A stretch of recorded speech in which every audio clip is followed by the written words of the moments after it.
After 38 years of marriage, Warren Holt was alone. His wife was dead. And the silence she left behind was the kind that no man, not even a man trained for 31 years to read what broken structures conceal, knew how to survive. So he moved. Away from the house, away from the memories, away from every room that still held her shape in the air. He moved to an isolated village so remote it barely registered on any map, a place called Sutter's Bend, Vermont, population 200, no signal, no strangers, no past, just the silence he needed. But the moment Warren arrived at that isolated village, something felt off. The woman at the general store called him by his name before he gave it. The house arranged for him was stocked, warmed, and waiting, as if someone had known exactly when a grieving widower would come through that dirt road. And on his third morning alone in that village, a woman stood across a frozen field, looked at him, and stopped breathing, the way people stop, breathing when they see a ghost. But here's what Warren Holt did not yet know. That woman was not a stranger. That village was not random. And the wife he thought he knew completely, the woman he had loved for 38 years, the woman who had died in his arms, had been keeping something in that isolated village for 36 years before he ever arrived. Something that changed everything he thought he knew about her. Something she had left specifically for him to find. And something the entire village had been quietly, patiently, faithfully protecting until the day her grieving husband finally came alone to the one place she never took him. What was his wife hiding in that isolated village? Who was the woman across the field? And what was it, buried inside 38 years of a marriage he believed he knew completely, that made something feel so deeply, unmistakably off? Stay with us, because what Warren found was not what he came looking for, but it was exactly what he needed. If you are new here and you believe that love never truly ends, it only transforms, subscribe right now and turn on the notification bell so you never miss a story like this one. Every week on this channel, we bring you real human stories that remind you it is never too late to discover the people you thought you already knew. Now, let's begin. Warren Holt sat at the kitchen table of his house in Asheville, North Carolina on a Tuesday morning in March, and he did not move for 2 hours. He had been doing this more and more since Diane died, just sitting, not eating, not reading, not checking his phone, just sitting in the particular stillness of a man who has lost the one thing that made every other thing make sense. Outside, the neighborhood was alive. A car backing out of a driveway, a dog barking 2 houses down, the ordinary Tuesday sounds of people who still had ordinary Tuesdays to live. Warren heard all of it and felt none of it. He was 67 years old. He had been a Bayam forensic architect for 31 years, a man hired to walk into damaged buildings, read their wounds, and tell the truth about how they broke. He had done this in 12 states. He had done it after earthquakes and floods and fires and the slow, quiet failure of things no one had bothered to maintain. He was, by every professional measure, a man who understood how things fall apart. But grief had humbled him completely. Diane had been gone for 6 weeks. Pancreatic cancer. 14 months from the first diagnosis to the last breath, and in those 14 months, Warren had watched the woman he loved more than any structure he had ever studied slowly, methodically, disappear. He had held her hand at the end. He had said everything he needed to say. He had believed, in the way a rational man believes things he is prepared carefully for, that he was ready. He was not ready. The house on Merritt Lane was killing him, not dramatically, not all at once. Slowly, the way an old building fails. One wall at a time, one support giving way, until the whole thing is held together by habit rather than strength. Her reading chair still held the impression of her weight in the cushion. Her handwriting was on the grocery list still pinned to the refrigerator. Chamomile tea, Greek yogurt, the good bread from the bakery on Lexington. 3 items in her careful script, and Warren could not take the list down, and he could not look at it, and he was running out of ways to be in a house that was full of her absence. His son Colin called every Sunday from Portland. Colin was 41 and kind and genuinely worried, and his worry expressed itself as questions, practical, reasonable, well-meaning questions about finances, about plans, about whether his father had spoken to someone, anyone, preferably a professional anyone. Warren answered honestly, which meant incompletely, because he did not yet have answers that satisfied even himself. What he had was a letter. It had arrived on a Thursday, 6 weeks after the funeral, addressed to Diane in handwriting he did not recognize. Return address, Sutter's Bend, Vermont, a name he had never once heard his wife speak.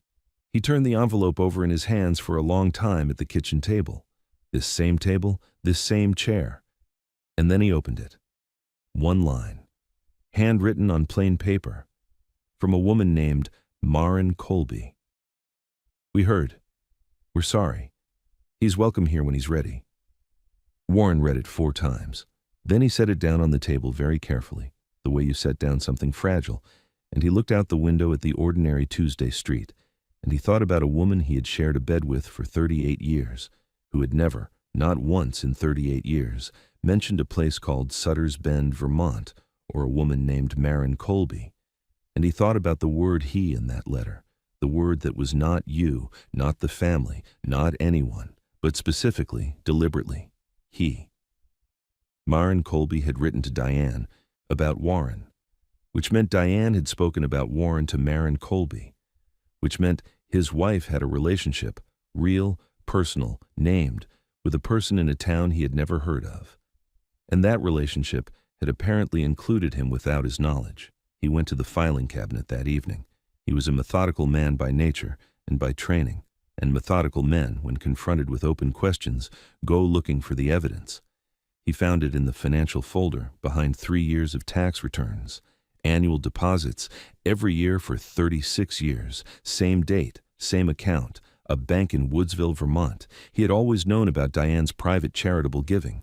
She had told him early in their marriage, gently and without detail, that she gave annually to a cause she preferred not to discuss, not from secrecy, she had said, but because talking about giving diminished it somehow, made it about her rather than about the receiving. He had respected that.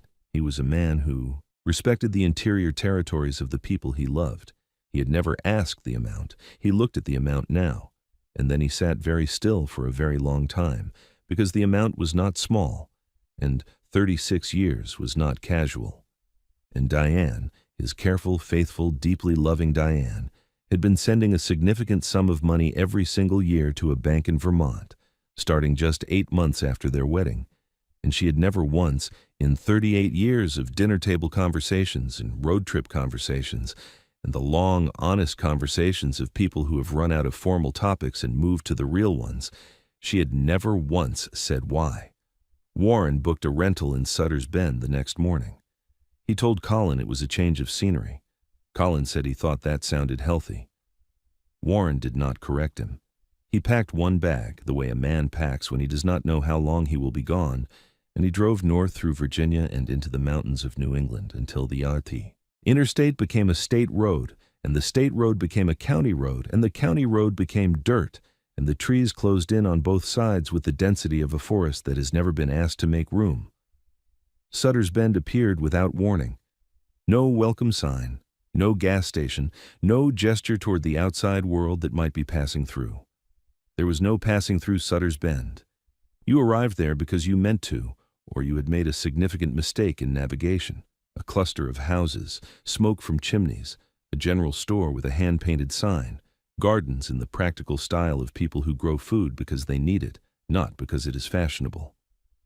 Warren parked in front of the general store. He got out. He straightened his coat in the November cold. He had not been to Vermont in 15 years and had forgotten the specific quality of its cold, direct, undecorated, honest in the way of things that do not perform. He pushed open the door of the general store. The woman behind the counter looked up. She was perhaps 60, with the unhurried quality of someone who has not needed to hurry in a very long time. She looked at him, just looked for one full second, and then she said, before he opened his mouth, before he gave his name, before he said a single word, "You must be Warren." He set his basket on the counter. He was a man trained to notice what did not fit in the load-bearing structure of a situation. And something in this isolated village had just failed to bear its load correctly. "I am," he said quietly. "Have we met?" "No," the woman said. She did not look up from the register. She did not offer more. And Warren Holt stood in that small store in that isolated village and understood with the specific certainty of a man who has spent 31 years learning to read what structures conceal, that something here was very, very off. But he did not yet know how deep it went. The house Marin Colby had arranged for him sat at the edge of the village where the road curved and the tree line began. Warren pushed the door open and stopped. It was warm inside. Not the warmth of a heater someone had switched on an hour ago. The deep, settled warmth of a space that had been tended, carefully, intentionally, by someone who knew exactly when he was coming. Firewood stacked beside the door in a neat column. A quilt folded on the bed with the deliberate placement of someone who had considered where it should lie. The kitchen stocked with basics: coffee, bread, eggs, a jar of apple butter with a hand-lettered label that read, "Pruitt, 2024. A small card on the counter in handwriting he did not recognize. "Welcome, Warren. Take your time. MC." He stood in the middle of that kitchen and turned slowly, the way he turned in buildings under assessment, reading the room, reading what it told him. Someone had been here recently. Someone had prepared this space, not out of obligation, but out of care. The kind of care that takes time. The kind of care that knows a person before meeting them. He sat at the kitchen table and pressed both hands flat against the wood and breathed. Diane had never brought him here. In 38 years, she had never once said the words Sutter's Bend. But this village, these people, had prepared a warm house for her grieving husband as if they had been expecting him for years. He did not sleep well that night, or the next. On the third morning, he walked the eastern edge of the village where the land opened into a wide frozen field before the tree line swallowed everything. He walked because walking was the only thing that let him think without forcing it. The cold was sharp and clean. His breath came in small visible clouds, his boots pressed into the frost-hardened ground with a sound like something being sealed. That was when he saw her. She was across the field, at the far fence line of a neighboring property, working a loose post with gloved hands, perhaps 49, strong build, dark coat, focused entirely on her work, until she wasn't. She looked up, and she went completely still. Not the stillness of surprise, not the stillness of a stranger caught staring. The stillness of someone who has just been hit by something invisible, something that moved through the cold air between them and landed directly in the chest. Warren knew that stillness. He had worn it himself every morning for 6 weeks. It was grief, but it was more than grief, because the woman across that frozen field was looking at him the way people look at someone who carries the face of someone they have lost. And when Warren looked back at her, really looked, his breath stopped completely. She had Diane's eyes, not similar, not close. Diane's eyes, exactly, the shape, the set, the color he had looked into for 38 years and knew better than his own reflection. He stood frozen in that field. She turned and walked back toward her house without a word, without a sound, without looking back. And Warren Holt stood alone in that isolated village in the cold November air with his heart hammering against his ribs, because something in Sutter's Bend was not off. Something in Sutter's Bend was about to change everything. He found Agnes Pruitt the way you find the answer to a question you have been afraid to ask, not by searching, but by finally stopping the running. Marin Colby came to his house that evening and sat across from him at the kitchen table, with her coffee and her careful eyes, and told him, without decoration, that there was one person in Sutter's Bend who had known Diane before she became the woman Warren married. One person who had been there at the beginning of a story Diane had carried alone for 36 years. Agnes Pruitt, 81 years old, third house past the community hall.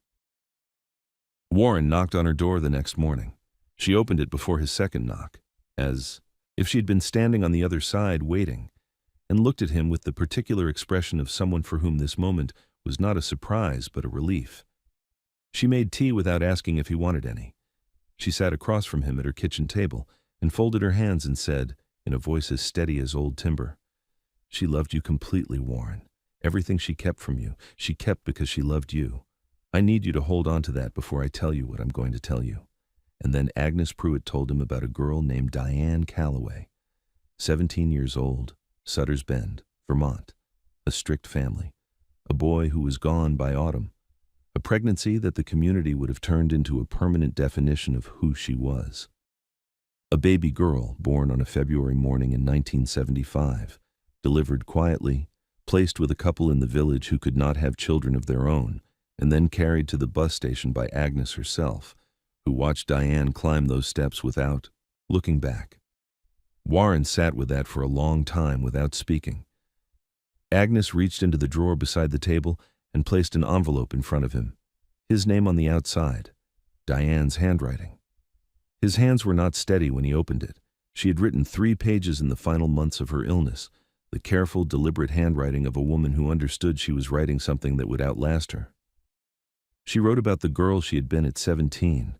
She wrote about the decision that had cost her more than she had words for. She wrote about meeting Warren 2 years later and being loved by a man who never once demanded the parts of her she had not offered. And then, near the bottom of the second page, in handwriting that pressed slightly harder into the paper, the way handwriting does when the hand behind it is feeling something it cannot contain, she wrote, "Warren will come. He is a man who follows an open question to its end. He cannot help it. It is what I loved most about him. Tell him the silence was never about him. It was about a girl of 17 who made a decision she spent the rest of her life trying to make worthy of what it cost. Tell him I hope I managed it.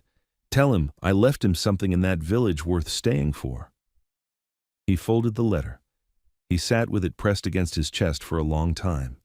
Then he asked Maren to ask Sylvie if she would be willing to meet him, not because he had the right to appear in her life uninvited, but because Diane had asked him to give her the choice Diane could never give herself. Sylvie Radner came on a Thursday afternoon. She knocked. He opened the door, and they stood in the doorway of that small, warm house in Sutter's Bend and looked at each other, 2 strangers who were not strangers at all, and the silence between them was not empty. It was full. It was 36 years full. She had Diane's eyes, and in those eyes, Warren saw something that broke him open and rebuilt him. At the same moment, the same quiet strength, the same careful dignity, the same capacity for love that does not announce itself, but simply shows up, consistently, without applause. They sat at the kitchen table for 3 hours. He told her everything he knew. She told him everything she knew. And in the places where their knowledge met, they found Diane, assembled between them like a building revealed by 2 sets of measurements taken from opposite sides. At one point, Sylvie said quietly, "I'm not angry at her. I thought I would be. But she sent money here for 36 years and never asked me for a single thing in return. How do you stay angry at that?" Warren had no answer. He did not think he was supposed to. He thought it was enough, more than enough, to sit with the question beside someone who was sitting with it too. He left in March, sold the house on Merritt Lane, had the long, honest conversation with Colin that had been waiting all winter, and drove back to Sutter's Bend in May when the Vermont hills were doing what they do after a hard winter, slowly, reluctantly, stubbornly turning green again. Maren Colby was on her porch when he pulled up the road. She watched him park. She watched him get out. She did not wave. She did not need to. "The porch railing needs replacing," she said. "Left post is failing." "I'll look at it this afternoon," Warren said. And that was how Warren Holt, forensic architect, widower, grieving husband, became the man who stayed. Not because he had nowhere else to go, but because Diane had spent 36 years quietly, faithfully, lovingly, building him a place to land before he even knew he would need one. On the anniversary of her death, he made a deposit. Same date she always chose. He asked Maren what the village needed most. She told him without embarrassment, and he gave accordingly. Sylvie found out 2 weeks later because Sutter's Bend was 200 people, and some things travel faster than wind. She came to his door on a February evening and sat at his kitchen table and looked at him across the wood and said, "You didn't have to do that." "I know," he said. Then why? He set a cup of coffee in front of her. He thought about the right way to say the true thing. And then he said the only words that were completely, simply, honestly accurate. I'm learning from her. I figure I've got some catching up to do. Sylvie looked at him with her mother's eyes, warm, steady, certain, and for the first time since Diane died, Warren felt the full weight of what he had been given, not taken from him. She had built it to last, and so would he. If this story moved something in you, if it reminded you that the people we love sometimes love us in ways we cannot yet see, please hit that like button right now so this story can reach someone today who needs it. And if you are not yet part of this family, subscribe and turn on the notification bell, because every single week we bring you stories that prove love does not end. It only transforms. Leave me one word in the comments, just one word, that describes the kind of love that prepares for your future before you even know you need it. I read every single one. A warm embrace to each and every one of you. Until next time.